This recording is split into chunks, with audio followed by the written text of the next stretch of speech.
is here forevermore.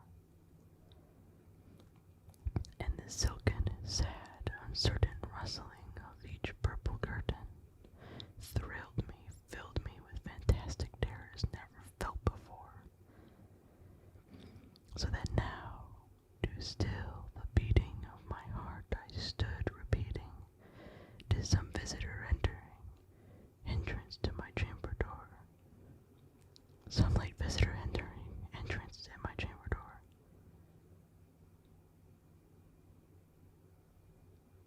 This it is, and nothing more. Presently my soul grew stronger, hesitating then no longer. "Sir," I said, or "Madam, truly your forgiveness I implore, but the fact is I was napping, and so gently you came rapping, and so faintly you came tapping and tapping at my chamber door, that I scarce I was sure I heard you. Here I opened the wide door. Darkness there, and nothing more.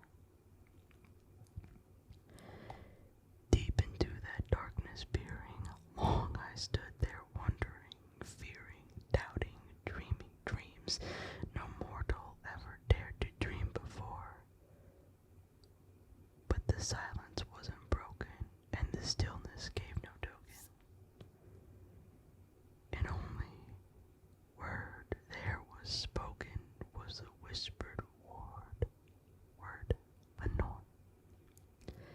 This I whispered, and an echo murmured back the word Lenore.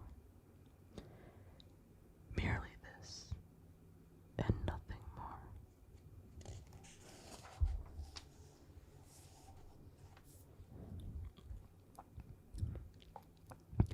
Back into the chamber turning, all my soul within me burning, soon again I heard it tapping, something louder than before.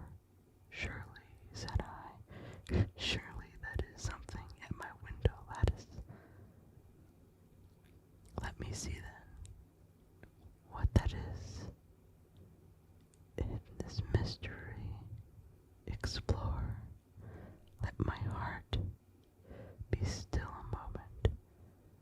In this mystery explore. 'Tis the wind and nothing more." Open here I flung the shutter when, with many a flirt and flutter, in there stepped a stately raven of stately days of yore. Not the last obedience made he, not a minute stopped or stayed he, but with mien of lord or lady perched above my chamber door, perched upon a bust, a palace, just above my chamber door, perched and sat, and nothing more. This then ebony bird, beguiling my sad face into smiling, by the grave and stern decorum of the countenance it wore. "Through thy chest be shorn and shaven, thou," I said, "archer no craven, ghastly grim and ancient raven, wandering from the nightly shore. Tell me why thy lordly name is on the night's plutonium shore." Quoteth the raven, "Nevermore." Much I had marveled at this ungainly fowl, to hear discourse so plainly, though its answer little meaning, little relevance bore. For we cannot help agreeing that no living human being ever yet was blessed with seeing a bird above his chamber door, bird or beast upon the sculpted bust above his chamber door, with such a name as Nevermore. But the raven sitting lonely on that placid bust spoke only the one word as if its soul that one would did outpour. Nothing farther than he uttered, not a feather than he fluttered, till I scarcely more than muttered, "Other friends have flown before. On the morrow he will leave me, my hopes have flown before." Then the bird said, "Nevermore." Startled at the stillness broken, but my reply this, I said. What it utters, it is only shock and store, caught from some unhappy master, whose unmerciful disaster followed faster, till his songs one burden bore, till the dirges of his hope that melancholy burden bore, of nevermore. But the raven still beguiling all my sad souls into smiling, straight I wheeled a cushioned seat in front of the bird and bust the door.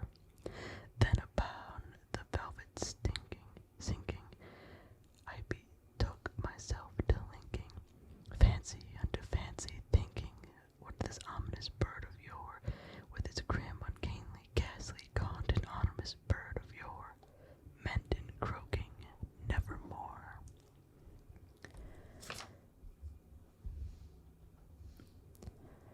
This I sat engaged in guessing, but no syllable expressing to the fowl whose fiery eyes now burdened into my bosom's core.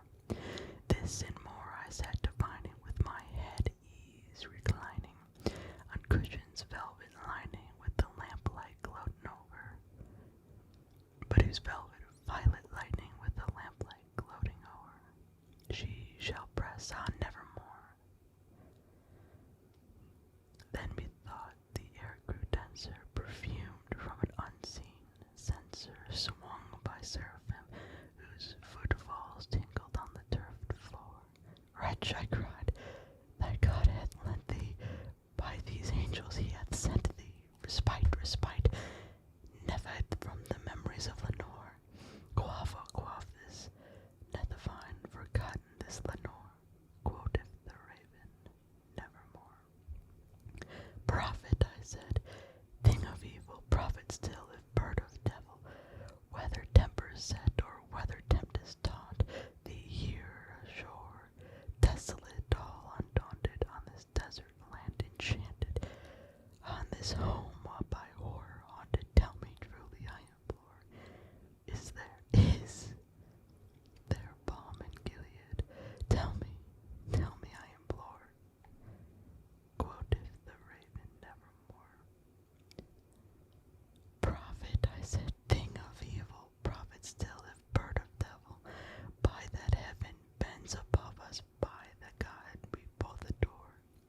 Tell this soul with sorrow laden, if with the distant Adian, it shall grasp a sainted maiden, whose angels named Lenore, clasp a rare and radiant maiden, whom the angels name Lenore, quoteth the raven nevermore. Be that word our sign